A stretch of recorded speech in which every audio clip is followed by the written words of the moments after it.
મજબૂત કરવો પડશે તારે સૌથી પહેલા ધોરણ 10 ના વિજ્ઞાનનો પાયો તારે શું કરવો પડશે? મજબૂત કરવો પડશે ભાઈ. ડેરિવેશન માટે તું જાતે જ પ્રયત્ન કર. અહીંયા જે સ્ટેટ લેવલ પરની એક્ઝામ લેવાય છે એની વાત કરું છું ને, ફર્સ્ટ રેન્ક લાવશે એ વિદ્યાર્થીને મળવા જશે. આ વાત ખાનગી રાખવાની હતી પણ જાહેરમાં કહીએ છીએ. તો ભાઈ ધોરણ 10 ના વિદ્યાર્થી મિત્રો પરીક્ષા તો જોરદાર ગઈ અને ભાઈ રિઝલ્ટ આવવાની જ્યારે તૈયારી હોય ત્યારે ઘણા બધા વિદ્યાર્થી મિત્રો ટેન્શનમાં છે કે સર ધોરણ 11 સાયન્સ ની તૈયારી કેવી રીતે શરૂ કરવી. ભાઈ એનો વિડિયો ઓલરેડી YouTube પર અપલોડ થઈ ગયો છે, ભાઈ તું જોઈ લે.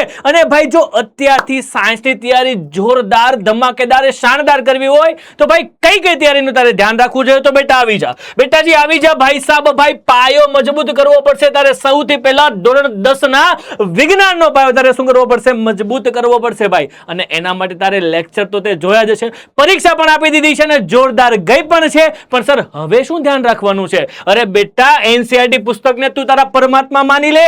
અરે ભાઈ એ જ આપણી ગીતા છે, એ જ આપણું કુરાન છે, એ જ આપણી બાઇબલ છે.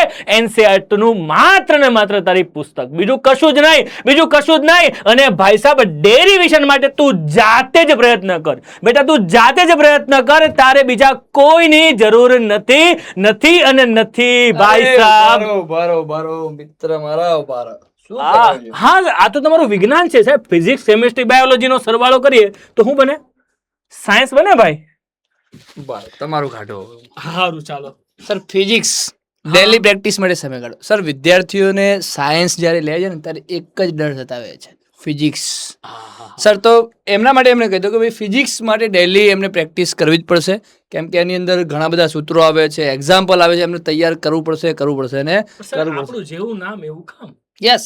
પછી સર કેમિસ્ટ્રીમાં મૂળ સંકલ્પના અને આવત કોષ્ટક તો મૂળ કોન્સેપ્ટને સર એક ચેપ્ટર આવે છે, ઘણા બધા સર કેમિસ્ટ્રીની અંદર છે જે એ બધાને. બાયોલોજી માટે અરે ઉભારો બાયોલોજી માટે આકૃતિઓ જાતે દોરો અને સમજો. નિયમિત રિવિઝનનો કમાલ થશે. વાહ ભાઈ વાહ. તો સર ડેઈલી પ્રેક્ટિસ અમે કરતા હોય તો રિવિઝન કરવાની જરૂર પડે? ડેઈલી જો હું પ્રેક્ટિસ કરતો હોય તો મારે રિવિઝન કરવાની જરૂર પડે? ડેલી પ્રેક્ટિસ એકવાર રિવિઝન કરવું પડે, એકવાર. હા ભાઈ ઈ તો અમે કરાવી દેવાના છીએ, તું ઉપાધિ ના કર ભાઈ, ચિંતા ના કર. એની માટે કઈક આવે છે કે આવી ગયું છે ધડબડાટી આવી ગઈ છે. હા. તો વેટ હમણાં કહું શું આવી ગયું છે. બતાવો સાહેબ. એક જ મિનિટ સાહેબ, આ બે માટે JEE અને NEET મેઇન એક્ઝામ કહેવાય. હા. તો એની માટે આપણી પાસે અર્જુના JEE અને NEET ની બેચ છે સાહેબ. હા યસ એક્ઝેક્ટલી. અને સાહેબ આમાં એક વસ્તુ બાકી હતી જે હું આવી ગયો, એટલે મેથ્સ, કે જે ફિઝિક્સ અને જેને એ ગ્રુપ JEE ની તૈયારી કરવી છે એ વિદ્યાર્થીઓ માટે ખૂબ ખૂબ ખૂબ અગત્યનું બની રહેશે અને તારા દરેક ડેરિવેશન છે એ ઈઝી બની જશે. તો ભાઈ આવી ધોરણ 11 માટેની બે મસ્ત બેચ છે ભાઈ. કઈ બેચ છે સાહેબ? અર્જુના JEE ધોરણ 11 ગુજરાતી મીડિયમ માટે, અને ભાઈ જેને બી ગ્રુપ લેવું છે એના માટે સાહેબ અર્જુના NEET.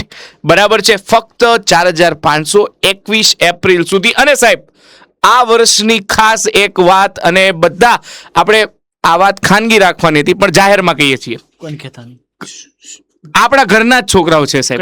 કહી દેવું મેમ કહી જ દઈએ આપણે. બરાબર છે. શું કહી દઈએ કે ભાઈ આ વખતે જે બી વિદ્યાર્થી PW ગુજરાતી સાથે જોડાઈને કે PW ગુજરાતી ફાઉન્ડેશન ચેનલ સાથે જોડાઈને સ્ટેટ ટોપર બને છે, JEE માં ફર્સ્ટ રેન્ક લાવે છે, નીટમાં ફર્સ્ટ રેન્ક લાવે છે, સ્ટેટમાં એટલે કે આખા ગુજરાત રાજ્યમાં, બોર્ડની પરીક્ષામાં ધોરણ 10 હોય કે ધોરણ 12 હોય ફર્સ્ટ રેન્ક. હા ધોરણ 9 અને 11 ની વાત નથી કરતો. અહીંયા જે સ્ટેટ લેવલ પરની એક્ઝામ લેવાય છે એની વાત કરું છું ને, ફર્સ્ટ રેન્ક લાવશે એ વિદ્યાર્થીને મળવા જશે પૂરા 1 લાખ રૂપિયાનું ઇનામ. 1 લાખ. હા 1 લાખ રૂપિયા. યસ ભાઈ વાહ. એનરોલ કરાવી દો આજ તો ફટાકથી. બેચ માત્ર સર 4500 રૂપિયા મને ઇનામ. યસ 1 લાખનું. કદાચ કોલેજનો ખર્ચ પણ નીકળી જાય સાહેબ. બની શકે ભાઈ, બની શકે. તો ભાઈ આ તકનો લાભ લેવાનો તું બેટા બિલકુલ ભૂલતો નહીં. ભાઈ તારી માટે સમય છે માત્ર ને માત્ર આવતીકાલે સાંજ સુધીમાં તારી ઓફર થઈ જશે. અત્યારે જ એનરોલમેન્ટ કરી દે અર્જુના JEE અને ભાઈ અર્જુના NEET માં. તો બેટાજી મળીએ છીએ નેક્સ્ટ લેક્ચરમાં. ત્યાં સુધી enough four today. Have a great day.